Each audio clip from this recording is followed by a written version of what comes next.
guys, minarinate ko na siya guys ng asin at magic sarap at bawang. Yan lang guys ang tinimpla ko. Tapos mamaya ipiprito na natin guys. Tapos gagawin na nating humba. O diba guys? Mamaya konti guys ipiprito ko na siya ha. Wait natin ng mga 3 minutes or 5 minutes para maglasa siya guys. Ayan guys. Ganyan ako magawa ng humba guys. Ipiprito ko muna yung baboy. Tapos simasimasin natin ng asin. Ayan. Nandyan po yung ating asin at saka ating bawang. At ating magic sarap. Imamagic natin siya sa sarap guys. Diba guys? Diba? So, dyan muna siya. I-marinate muna natin siya ng saglit para maglasa siya talaga. So, mga 3 minutes guys. Okay na siya. Ipiprito na natin. Kasi para ang lasa talaga niya ay sunog sa karne.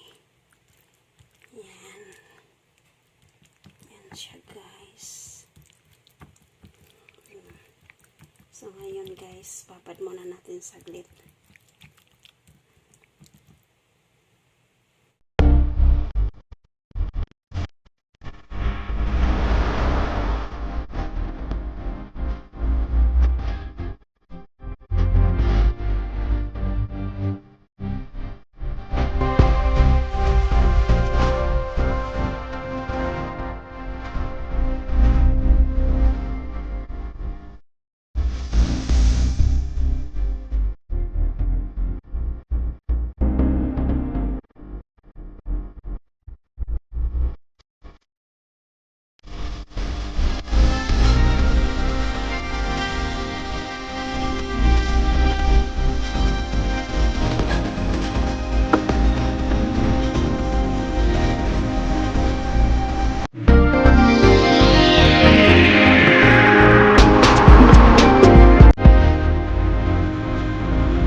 Lagyan natin ng tuyo guys. Mix lang guys. Oyster sauce. And then itong soy sauce. Ayan guys. Panghumba siya guys. Diba? So nilagay ko na doon guys. Yan, lalagyan natin siya ng konting sugar.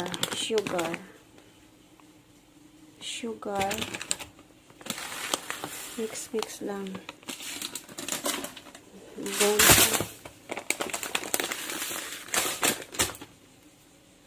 so yun guys, nilagyan ko na siya ng soy sauce at oyster sauce saka sugar. Ngayon guys, lalagyan natin siya ng konting ito guys, pang palasa.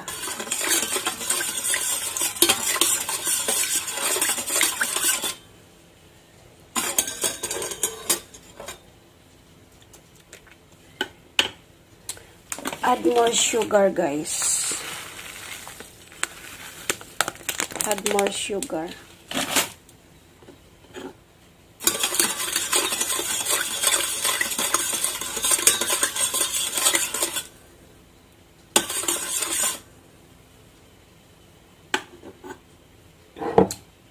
And then add garlic sauce.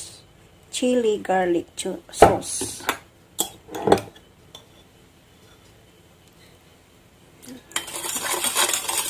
Medyo malasa-lasa, maanghang-hanghang konti.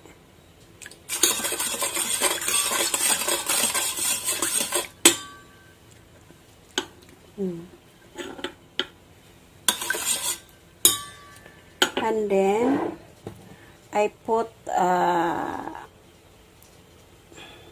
anong tawag dito, guys, yung black beans. Black beans, guys. Black beans. Ito yan, guys. Black beans.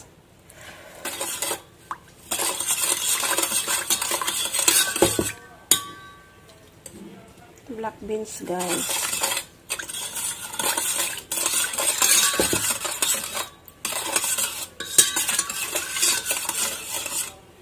Yan, mix lang po yan, guys. Tapos, guys, ilalagay na natin yung ating karne,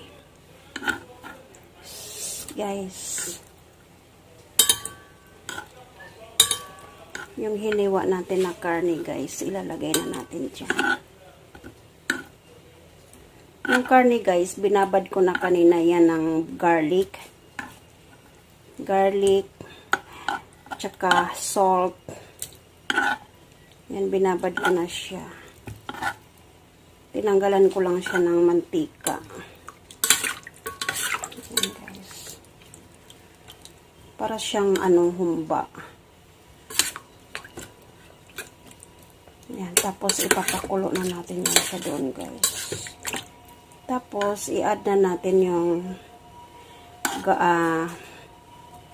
garlic, mga guys, garlic, and then onion. Sama-sama na siya, guys. Garlic and onion. So halo-halo na yan siya dyan, guys. Ayan.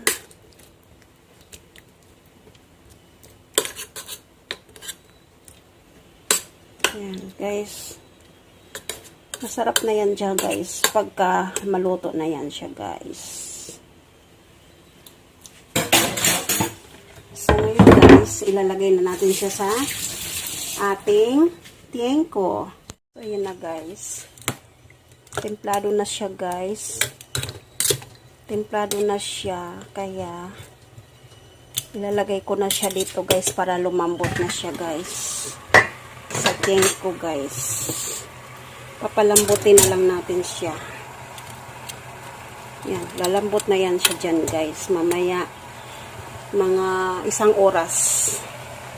Pwede na yan siya, guys. So, wait na lang natin na maluto. So, ayan na, guys, yung aking adobo. Pinatuyo siya, guys. Ayan. Sarap na yan siya, guys.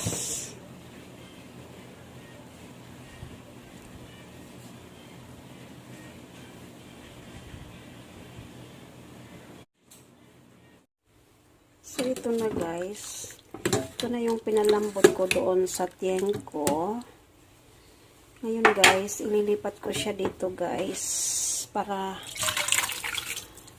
matanggal yung konti niyang sabaw sauce. Malambot na yan siya dyan, guys. Malambot na yan siya, tapos malasa na. Kaya, ilalagay natin siya ulit dyan para yung sauce niya magkunti na lang. Tapos, matutuyo, para matuyo yung sabaw niya, matuyo yung sauce niya. Malambot na yan guys, kasi pinalambot ko yan doon sa pressure cooker. Pini-pressure cooker ko siya guys. Kaya malambot na yan siya guys. Alam mo naman yung matatanda, ayaw nila ng matigas. Kaya pinapalambot ko muna siya.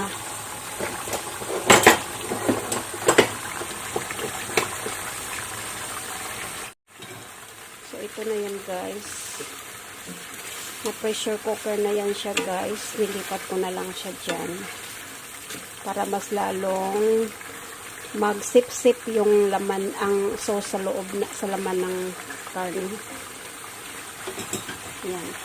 Patuyuin natin ng konti ang sabaw guys, kasi masyadong madami pa ang sauce niya. Para umunti siya ng konti. Patutuyuin muna natin saglit.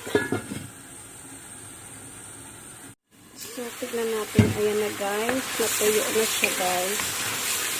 Medyo bawas na ang kanyang sauce. Yan. Malasa na siya guys. Lalo. Yan. Yan guys. So, ililipat ko na siya dito guys ulit. So, ayan na guys yung aking adobo.